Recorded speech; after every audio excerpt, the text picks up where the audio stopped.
मन बोल हरि हरि हरि बोल गोविंद माधव गोपाल बोल।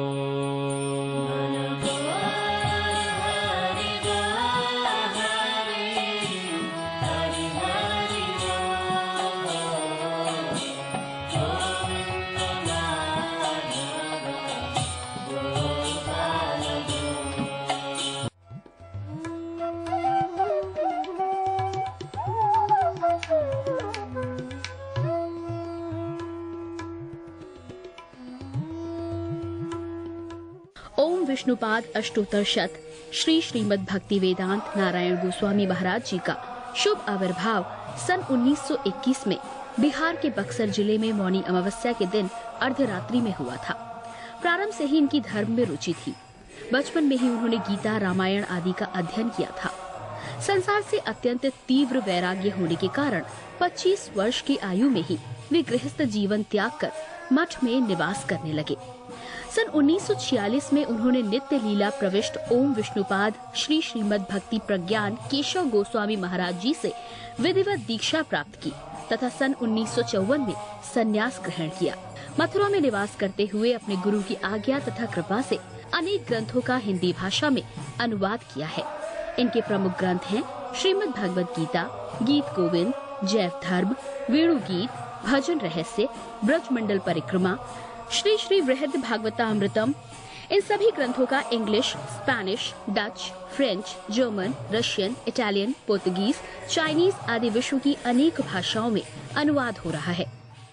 लगभग पिछले 60 वर्षों से श्रील भक्ति वेदांत नारायण गोस्वामी जी महाराज ने भारत एवं विश्व के सभी प्रमुख देशों में शुद्ध भक्ति का प्रचार किया, अर्थात भक्ति योग की शिक्षा प्रदान की। श्रील गुरुदेव के भक्ति प्रचार कार्य से प्रोत्साहित होकर अमेरिका के ह्यूस्टन के मेयर द्वारा श्रीमान लीपी ब्राउन ने 31 मई सन 2003 को इन्हें ऑर्डिनरी सिटीजनशिप एवं गुडविल एम्बेसडर के सम्मान से विभूषित किया। सन 2003 में ध्वजाचार्य पीठ तथा विश्व धर्म संसद ने श्रील गुरुदेव को कृष्ण भक्ति, विश्व भर में सनातन धर्म के प्रचार प्रसार तथा ब्रजमंडल के संरक्षण एवं पुनरुद्धार हेतु अनेक अथक प्रयासों के लिए योगाचार्य की उपाधि से सम्मानित किया। इस प्रकार संपूर्ण विश्व में प्रेम धर्म का प्रचार प्रसार करते हुए श्रील भक्ति वेदांत नारायण गोस्वामी जी महाराज ने 29 दिसंबर 2010 को श्री जगन्नाथपुरी में अपनी भौम लीला को संवरण किया। वे अपनी दिव्य शिक्षाओं में और अपने निष्कपट आश्रित जनों के हृदय में सर्वदा विराजमान हैं। सबसे पहले मैं अपने गुरुदेव नित्य लीला प्रविष्ट ओम विष्णुपाद अष्टोत्तर शत परिवर्जिकाचार्य श्री श्रीमद् भक्ति वेदांत नारायण गोस्वामी महाराज जी के चरणों में प्रणाम करता हूँ। नित्य लीला प्रविष्ट ओम विष्णुपाद अष्टोत्तर शत परिवर्जिकाचार्य श्री श्रीमद् भक्ति वेदांत स्वामी शिला प्रभुपाद के चरणों में प्रणाम करता हूँ। अपने परम गुरुदेव नित्य लीला प्रविष्ट ओम विष्णुपाद अष्टोत्तर शत परिवर्जिकाचार्य श्री श्रीमद् भक्ति प्रज्ञान केशव गोस्वामी महाराज जी के चरणों में प्रणाम करता हूँ। आप सब भक्तों का, श्रोताओं का, दर्शकों का इस कार्यक्रम में स्वागत है। हम नंद नंद अष्टकम के ऊपर चर्चा कर रहे हैं। ये अष्टक अर्थात 8 श्लोकों का गीत किसी रसिक रस में डूबे हुए भगवान के भक्त ने गाया है और सतयुग से चला आ रहा है। गुरुदेव को बहुत प्रिय है और गुरुदेव इसको गवाते थे, इसका विस्तार करते थे। आइए हम गुरुदेव के चरणों में प्रणाम करते हुए इसका गूढ़ जो भाव है उसके पीछे जाएंगे और अपने जीवन को सुखमय बनाएं। आज नंद नंद अष्टकम का आखिरी श्लोक क्या कहता है, इसके ऊपर हम थोड़ी चर्चा करते हैं। नमामि नंद नंदनम नमामि नंद नंदनम नमामि नंद नंदनम नमामि नंद नंदनम श्री नंद नंदयाष्टकम पठेद श्रद्धान्वितं तरेद्भवबिन्दुष्टरं लाभे तदङ्घ्रियुग्मकं नमामि नन्दनन्दनं नमामि नन्दनन्दनं नमामि नन्दनन्दनं नमामि नन्दनन्दनम। तो ये आखिरी जो श्लोक है इस अष्टकम का, ये क्या कह रहा है इसको समझे। श्री नंद नंद अष्टकम, ये जो पिछले कुछ हफ्तों से हम इस नंद नंद अष्टकम के ऊपर चर्चा कर रहे थे, ये अष्टक क्या कहता है, और अगर जो ये अष्टक श्रद्धा पूर्वक पढ़ेगा उसको इस तरेद भवब्दिम दुष्टरम, ये दुष्ट भरा जन्म मृत्यु के बंधन में फंसे हुए ये संसार में व्यक्ति के लिए ये आराम से तरेद भवब्दिम, वो तर जाएगा वो व्यक्ति, अर्थात उसको भगवान की प्राप्ति होगी और वो इस संसार के जंजाल से, जन्म मृत्यु के जंजाल से छूट जाएगा। जो श्रद्धा पूर्वक इस नंद नंद अष्टकम को पाठ करेगा, नित्य पाठ करेगा, श्री नंद नंद अष्टकम पठेड़, पठेड़ मतलब पढ़ना, पठेड़ श्रद्धान्वितम, श्रद्धा पूर्वक पाठ करेगा। तरेद भव अब्दिम, भव मतलब ये भव ये जन्म मृत्यु का बंधन, ये, और अब्दिम मतलब सागर, ये भव सागर से, जन्म मृत्यु के भव सागर से वो पार हो जाएगा। ये है इस अष्टकम के पढ़ने का फल। फल क्या है कि भाई ये संसार जो जिसमें हम फंसे हुए हैं इससे हम हट जाएंगे और भगवान के धाम में, भगवान के साथ नित्य सेवा में भगवान की हम लग जाएंगे। अब फिर दोबारा इस संसार का जन्म मृत्यु हमें तंग नहीं करेगा। तो जिन श्रोताओं ने, भक्तों ने पिछले कार्यक्रम को नहीं देखा है, उनके लिए हम ये अष्टकम बहुत छोटे, अगले 15 मिनट के अंदर इस अष्टकम में क्या क्या है हम उसको दोहराते हैं। तो वो पहले दिन हमने ये चर्चा करी थी, सुचारु वक्त्र मंडलम कर्ण रत्न कुंडलम सुचर्चित अंग चंदनम नमामि नंद नंदनम। ये पहले दिन हमने इसके ऊपर चर्चा करी थी कि भगवान नंद नंदन है, नंद बाबा के पुत्र हैं। हालांकि वो सब त्रिलोकीनाथ है, उसका जन्म नहीं होता, लेकिन प्रेम से, वो भक्तों के प्रेम से जन्म भी लेता है और अपने ही भक्त को माता और पिता के रूप में स्वीकार करता है। सुचारु वक्त्र मंडलम, उसका मुख मंडल बड़ा सुचारु, सुचारु वक्त्र, वक्त्र मतलब चेहरा, बड़ा सुंदर चेहरा है। समय के साथ वो चेहरा बदलता नहीं है, जैसे ये संसारिक चेहरे बदल जाते हैं, संसारिक चेहरे बूढ़े हो जाते हैं, कुरूप हो जाते हैं, देखने की इच्छा नहीं करती है। सुचारु वक्त्र मंडलम सुकर्ण रत्न कुंडलम, वो कुंडल और सुंदर हार जो भक्त लोग प्रेम से डालते हैं कृष्ण को, अर्थात वो कुंडल सुंदर नहीं लग रहा है, वो स्वयं कुंडल सुंदर लगने लग गया है कृष्ण की सुंदरता के लिए, सुंदरता से। तो कहते हैं सुचारु वक्त्र मंडलम सुकर्ण रत्न कुंडलम सुचर्चित अंग चंदनम, भगवान के सब अंगों से चंदन की खुशबू आ रही है। ये शरीर जो हमने लिए हुए हैं, इस शरीरों से सिर्फ बदबू आती है, हम इसको हर वक्त साफ करते रहते हैं। सुचर्चित अंग चंदनम नमामि नंद नंदनम, भगवान का जो शरीर है हमारे शरीर से अलग है। भगवान का शरीर ये 6 विकार जो हमारा शरीर दिखाता है वो नहीं दिखाता। भगवान का शरीर सनातन है और वो 16 साल की अवस्था तक ही बढ़ता है, उसके बाद उसमें कोई भी विकार नहीं आता है। जन्म और फिर पौगंड अवस्था, कुमार अवस्था और पौगंड अवस्था और किशोर अवस्था, इन अवस्थाओं से निकलता हुआ किशोर अवस्था में रुकता है और वो नित्य किशोर ही रहते हैं, नित्य जवान रहते हैं।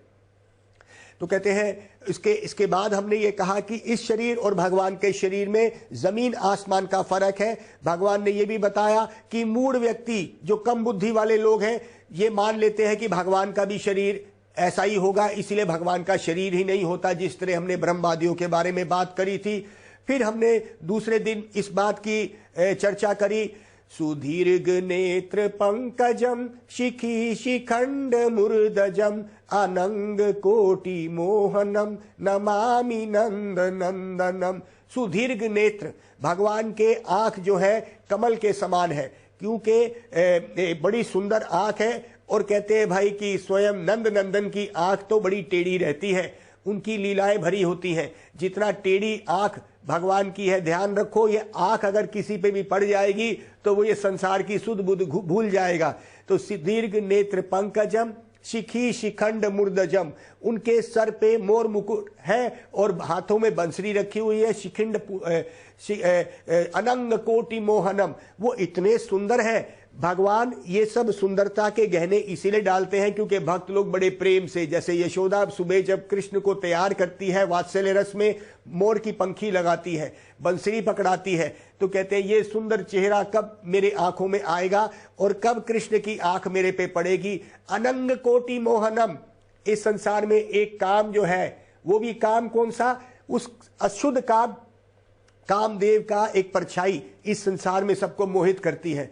काम भोग में सब डूब जाते हैं, लेकिन ऐसे हजारों हजारों कामदेव भी भगवान के सामने आके मूर्छित हो जाते हैं, उनका कोई भी कंट्रोल नहीं होता, क्योंकि स्वयं भगवान ही उस काम को बनाने वाले हैं। वो इस काम और भोग के अंदर कैसे आ सकते हैं। तो हम उनको प्रणाम करते हैं जिनकी कृपा से इस संसार का भोग और काम भी हट जाएगा और हम उनकी सेवा करेंगे। तो आगे बोला गया, सुनासिकाग्र मोक्तिकम स्वचंद्र दंत पंक्तिकम नवम्बुदंग चिक्कनम नमामि नंद नंदनम। कहते हैं सुनासिकाग्र मोक्तिकम, कृष्ण का जो नाक के ऊपर एक बहुत सुंदर मोक्तिक एक रत्न लगाया हुआ है। देखिए हमारा नाक और कृष्ण के नाक में क्या अंतर है। जरा सा जुकाम खांसी हो जाए तो नाक सूंघना बंद हो जाता है। अरे भाई, हमारे इस नाक की क्या औकात, इससे तेज तो कुत्ते का भी नाक होता है जो सूंघ के उस कैदी या उस मुलजिम को पकड़ लेता है। बड़े बड़े देशों की पुलिस भी जो काम नहीं कर सकती, एक कुत्ता भी कर लेता है। ये हमारी नाक तो आज जुकाम में है तो कल कोई बीमारी में है, इसकी सूंघने की शक्ति चली जाती है। इसीलिए कहते हैं कि हे प्रभु, तेरे तो अंग हमारे जैसे है ही नहीं, तेरे अंग नित्य हैं और नित्य ही सुंदर तेरे ऊपर लगे रहे। नवम बुदंग चिक्कनम, नवम नए बादल के रूप में तेरे शरीर का रंग है। जिस तरह तड़पता हुआ प्यासा एक जीव, जैसे चातक है, चातक क्या करता है, जब बादलों का पानी पड़ता है वो चातक वो ही पानी पिएगा, नहीं तो वो मर जाएगा। हम जैसे तड़पती हुई जीवात्माएं इस संसार में जैसे ही उस श्यामल घन श्याम के उस भगवान को दर्शन करेंगी, इस संसार की प्यास और तप खत्म हो जाएगा। तो कहते हैं कि नवम बुदंग चिक्कनम नमामि नंद नंदनम। फिर कहते हैं करेन वेणु रंजितम दुकूल पित्त शोभनम नमामि नंद नंदनम। करेन वेणु रंजितम गति करिंद्र गंजितम दुकूल पित्त शोभनम नमामि नंद नंदनम। कहते हैं कि भगवान के हाथों में ये वेणु है। ये वेणु क्या है? ये वेणु एक रस का प्रतीक है। ये भगवान का एक रस है जो भक्त लोग ही जानते हैं। ये तो ऐसा रस है कि किसी ने भी अगर भगवान की उन हाथों में पकड़ी हुई वेणु किसी ने सुन ली तो इस संसार की और कोई भी आवाज उसको सुनाई नहीं देगी। इस संसार में लोग एक मेंढक की तरह मेंढकी को बुला रहे हैं जिस तरह, और सांप बीच में आके पता चल जाता है, मेंढक को खा जाता है सांप, लेकिन सांप एक मेंढक किसको बुला रहा था? मेंढकी को बुला रहा था। लेकिन जो व्यक्ति ये आवाज, जो वेणु की आवाज नहीं सुनता है, उसका ऐसे ही हाल होता है। वो इस संसार की ग्राम्य कथा करता है, सुनता है और इस संसार में मर जाता है। अगला जीवन जन्म मृत्यु के बंधन में फिर फंस जाता है। तो कहते हैं कि भगवान की जो ये वेणु सुन लेगा तब इस संसार की उसको ये ग्राम्य कथा, ये बेकार की कथा सुनाई नहीं देगी। वो भगवान की ही कथाएं सुनेगा और उसके बाद नित्य धाम में भगवान की सेवा के लिए जाएगा। तो कहते हैं करेण वेणु रंजितम गति करिंद्र गंजितम। उनकी जो गति है कितनी सुंदर है, मदमत हाथी के समान है। दुकूल पित्त शोभनम। दुकूल पित्त शोभनम का मतलब है कि पीले रंग के वस्त्रों से ओढ़ा हुआ ये कृष्ण के ये जो रूप है, उन्होंने पीले कपड़े डाले हैं। कहते हैं कि क्योंकि गोपियों को पीला रंग बहुत पसंद होता है, इसलिए कृष्ण उसे रंग को डालते हैं। फिर आता है त्रिभंग देह सुंदरम नखा द्युति सुधाकरम अमूल्य रत्न भूषणम नमामि नंद नंदनम। 3 जगह से टेढ़े हैं। त्रिभंग देहा सुंदरम नखा द्युति सुधाकरम। कहते हैं वो 3 जगह से टेढ़े हैं, अर्थात वो खुद बहुत टेढ़े हैं, उनको समझना इतना आसान नहीं है। ये गोपियों की वस्त्र हरण लीला, गोपियों के साथ रास, ये सब एक आम व्यक्ति जब तक किसी संत की कृपा नहीं पड़ेगी और उनकी कथा नहीं सुनेगा, तब तक भगवान का चरित्र जो है उसके लिए टेढ़ा है। भगवान टेढ़े खड़े होते हैं, वो टेढ़े हैं। त्रिभंग देहा सुंदरम नखा द्युति सुधाकरम। नखा, नाखूनों से उनके वो चमक निकल रही है। कौन सी? जो चांदनी के समान जो चमक होती है। जो ब्रह्मवादी लोग उस चमक को समझते हैं ये ब्रह्म ज्योत है। ये भगवान की नख की जो ज्योत निकल रही है, उन ज्ञानियों को, उन परमात्मावादियों को, उन योगियों को अंधा करती है जो भगवान का रूप नहीं देख सकते, क्योंकि ये जो भगवान के नाखूनों से जो ज्योत निकलती है। तो कहते हैं त्रिभंग देह सुंदरम नखा द्युति सुधाकरम अमूल्य रत्न भूषणम सुगंध अंग शौरभा मुरो विराज कौस्तुभम सूरवत्स वत्स लांछनम नमामि नंद नंदनम। मैं उस नंद महाराज के पुत्र कृष्ण को नमस्कार करता हूं जिनके हर अंग से खुशबू निकल रही है, अर्थात उनका शरीर और हमारे शरीर में अंतर है। वो शरीर के सच्चिदानंदमयी है, हमारा शरीर दुर्गंधमयी है, और ये 5 तत्वों से बना हुआ, काम क्रोध से भरा हुआ ये शरीर है। उनका शरीर और हमारे शरीर में जमीन आसमान का फर्क है। कहते हैं उस सुंदरता में उन्होंने लक्ष्मी जी को श्रीवत्स के रूप में छाती पे धारण किया हुआ है। मैं उस नंद नंदन को नमस्कार करता हूं। वृंदावना सुनागरम विलासनूग वाससम सुरिद्र गर्व मोचनम नमामि नंद नंदनम। ओहो, वो वृंदावन में लीलाएं करते हैं। वृंदावना सुनागरम विलासनूग वाससम, उनकी जो लीलाएं हैं कर्म बंधन में नहीं आती है और भक्तों के साथ वो प्रेम की लीलाएं करते रहते हैं। और सुरेंद्र गर्व मोचनम, जब देवी देवता भी उस लीला को समझ नहीं पाते और खराब करना चाहते हैं, जैसे इंद्र ने बहुत घमासान बारिश कर दी थी, तो भगवान ने उसका भी गर्व खत्म कर दिया था स्वयं गोवर्धन को उठा के। कहते ब्रजंगना सुनायकम सदा सुख प्रदायकम जगन मना प्रलोभनम नमामि नंद नंदनम। कहते हैं व्रजंगनाएं जो गोपियां हैं, जो सबसे गुप्त रहस्यमयी उनके साथ उनका कृष्ण का संबंध है, जो समझना इतना आसान नहीं है। एक आम व्यक्ति तो क्या समझेगा, जो बहुत भक्ति में आगे भी बढ़ गया है, इस गोपियों के भाव को नहीं समझ सकता। यहां तक कि इस भाव को भी समझते हुए कृष्ण ने क्या बोला, ना पार्यो हम निर्बद्ध सयुज्याम स्वसाधु कृत्य विबुदायुष पीव मां भजनम दुर्जर गय श्रृंखला शंबिच्छ प्रतियतु साधु नाम। श्रीमद् भागवत के 10वें सिकंद में जब गोपियों की लीला चल रही थी, जब गोपियों ने जो प्रेम दिखाया, तो कृष्ण ने क्या कह दिया कि हे गोपियों, न पार्यो हम, मैं तुम्हारे प्रेम का पार नहीं पा सका। क्यों नहीं पा सके प्रेम का पार?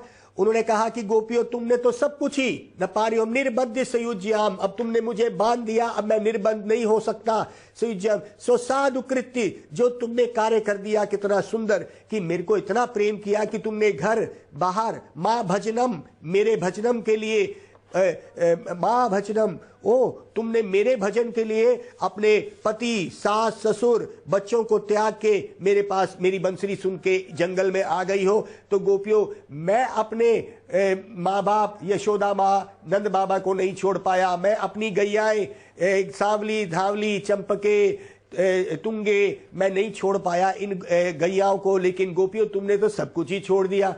और यहाँ तक कहा कि तुमने तो इतना कुछ छोड़ दिया, मैं नहीं छोड़ सका। तुमने तो मेरी भगवत गीता को भी झूठा कर दिया, जहां पे मैंने ये कहा था, ये यथा माम प्रपद्यन्ते तस्त जय भजा में हम, जो जितनी शरणागति मेरी लेता है, भगवत गीता में मैंने कहा उतनी शरणागति मैं उसको दूंगा, मैं भी उतना ही शरणागत हो जाऊंगा उसके।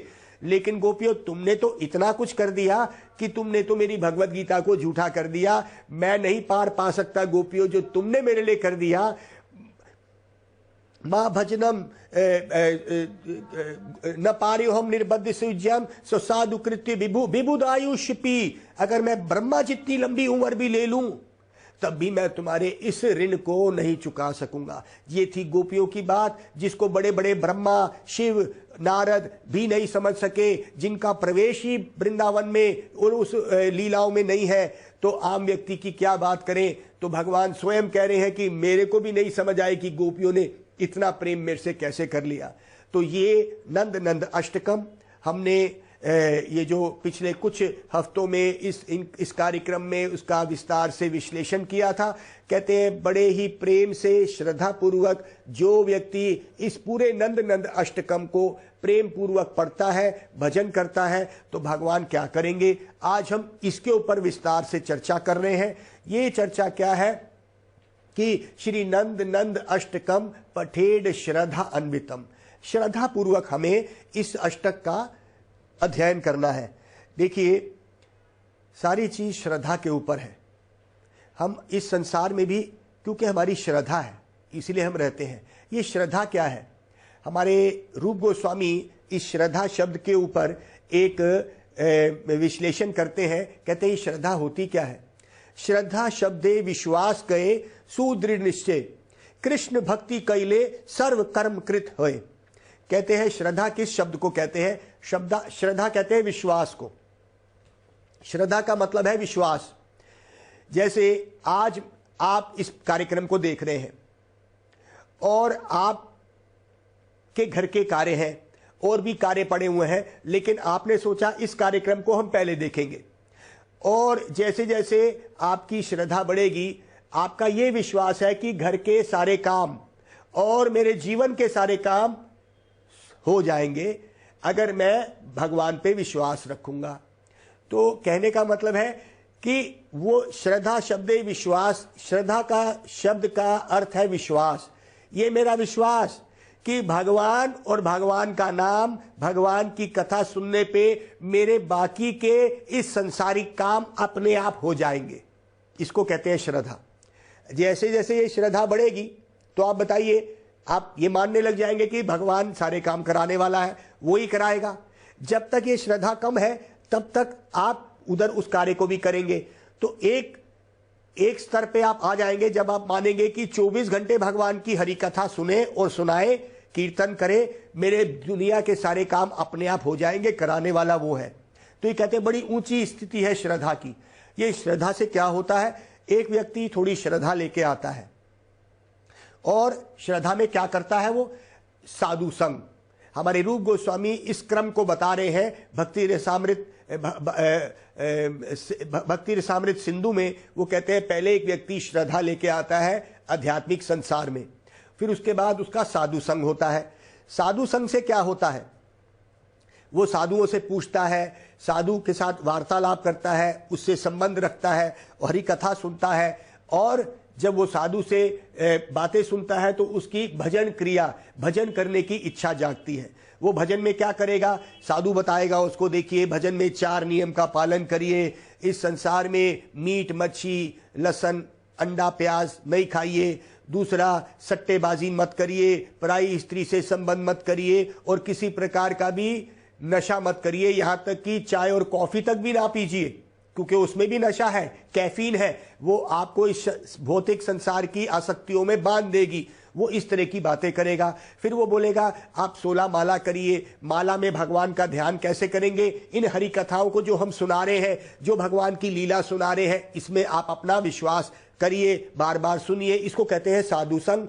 और भजन क्रिया, ये भजन की क्रिया है। आप माला लेंगे, आप दीक्षा लेंगे, इस तरह करके आप भजन में आगे बढ़ेंगे। तो कहते हैं भजन क्रिया के बाद अनर्थ निवृत्ति। इस हृदय में जितने भी अनर्थ है, काम, क्रोध, लोभ, मोह, ये सब खत्म हो जाएंगे, अनर्थ निवृत्ति। उसके बाद आता है निष्ठा। फिर तुम्हारी एक पक्की निष्ठा होगी। कोई भी काम इस संसार का आ जाए, लेकिन साधु संग करने से, साधु के साथ वार्तालाप, भगवान की लीला कथा सुनने में आपका विश्वास इतना बढ़ जाएगा कि आप कुछ भी कार्य होगा जरूरी से भी जरूरी इस संसार में आप छोड़ के भागेंगे उस वक्त वहीं पे ही। इसको कहते हैं निष्ठा। कुछ भी हो जाए, हमने साधुओं का संग करना है, कुछ भी हो जाए उनसे हरि कथा सुननी है, चाहे ये संसार हमारा रहे या ना रहे, हमारा सबसे निकटम संबंधी भी हमसे टूट जाए, हमने वहां पे जाना है। इसको कहते हैं निष्ठा। निष्ठा के बाद आता है रुचि। रुचि और निष्ठा, रुचि होता है टेस्ट। जब स्वतः ही एक स्वाद आने लगता है। निष्ठा और रुचि में क्या अंतर है? निष्ठा और रुचि में अंतर यह है कि निष्ठा में अक्खड़पन है, अभी टेस्ट आया नहीं, लेकिन ये विश्वास है कि अगर जो हम कर रहे हैं भगवान का भजन भक्ति, चाहे कुछ भी हो जाए, यही अच्छा मार्ग है। लेकिन रुचि में क्या है? टेस्ट होता है, स्वतः ही कुछ अक्खड़पन नहीं होता है, स्वाभाविक एक टेस्ट होता है। जैसे एक स्वभाव से ही शाम को थका हारा व्यक्ति घर पे पहुंचता है क्योंकि उसका टेस्ट है, जितना भी थक जाए वो घर पे पहुंचता है, चाहे घर जाके सो जाएगा, तो उसका एक टेस्ट है कि घर में ही जाएगा, तो इसको कहते हैं रुचि। रुचि के बाद जब वो रुचि गाढ़ी हो जाती है, टेस्ट बहुत गाढ़ा हो जाता है, उसको कहते हैं आसक्ति। वो आसक्ति के बाद आता है भाव। वो भाव होता है जब हम पूर्ण रूप से उन लीलाओं को स्मरण करते हैं, वो हमारे सामने कभी कभी आ जाती है, भगवान साक्षात उस लीला को करते हुए हमें दिख जाते हैं, इसको कहते हैं भाव। और जब ये पूर्ण रूप से हो जाता है तो आता है प्रेम। ये शरीर में इतनी शक्ति नहीं है कि उस प्रेम को ग्रहण कर सके, तो भाव की स्थिति तक हम पहुंच सकते हैं। जब हमें भाव आ जाएगा तो भगवान हमें कृपा करके एक ऐसा शरीर देंगे जिसमें वो प्रेम भी हम ले सकेंगे जो भगवान के साथ हमारा है। तो कहते हैं नंद नंद अष्टकम पठेड श्रद्धा अन्वितम, जो इसको पढ़ता है श्रद्धा पूर्वक। श्रद्धा पूर्वक क्या होता है? ये 8 सीढ़ियां बताई गई जो प्रेम तक जाती हैं। जीव इस संसार में प्रेम खोज रहा है, जब तक ये प्रेम जो श्रद्धा से चल के प्रेम बनता है, ये वही श्रद्धा का नाम प्रेम बन जाता है। हमने श्रद्धा इस संसार में दे दी, झूठे लोगों में दे दी जो हमें धोखा देते आए हैं, कई जन्मों से हम धोखा खाते आए हैं और सोचते हैं कि ये सांसारिक लोग, हमारे ये जितने भी सगे संबंधी हैं, हमसे प्रेम करेंगे। याद रखो, ये शाम नहीं होने देंगे जिस शाम को ये शरीर छूटेगा, और जल्दी से जल्दी ये छोड़ के आएंगे। कहाँ पे? चाहे ये शमशान घाट छोड़ के आएंगे, चाहे ये कब्रिस्तान छोड़ के आएंगे, ये नहीं रखेंगे। इनके लिए क्या नहीं किया हमने? हरी हरी सुमिरी ले मन, प्राण जाएंगे छूट, घर के अपने आदमी चलते लगेंगे लूट। कहते हैं भाई, अपने आदमी ही जो घर के होंगे, रिश्तेदारी वो कहेगी अरे भाई मेरा बाप मर गया, ये मेरे लिए क्या छोड़ के गया, लूट मर जाएगी, लूट पड़ जाएगी, कितनी प्रॉपर्टी छोड़ के गया, कितनी ज्वेलरी छोड़ के गया। आपस में लड़ेंगे और आपको भी बुरा भला कहेंगे। ये है ये संसारिक लोग। क्या संसार में प्रेम देना? दे दो श्रद्धा उन साधुओं को जिनको कोई भी लालच नहीं आपसे, और वो आपका बिना लालच से आपके हृदय को भगवान तक पहुंचा देंगे। आइए, पहुंचने का रास्ता हरे कृष्णा कृष्णा कृष्णा हरे हरे, हरे राम राम राम हरे हरे। आइए मेरे साथ वो श्रद्धा राधा कृष्ण के चरणों तक पहुंचाइए, गुरुदेव के चरणों को याद करते हुए। गौ मन बोल हरि बोल हरि, हरि हरि बोल।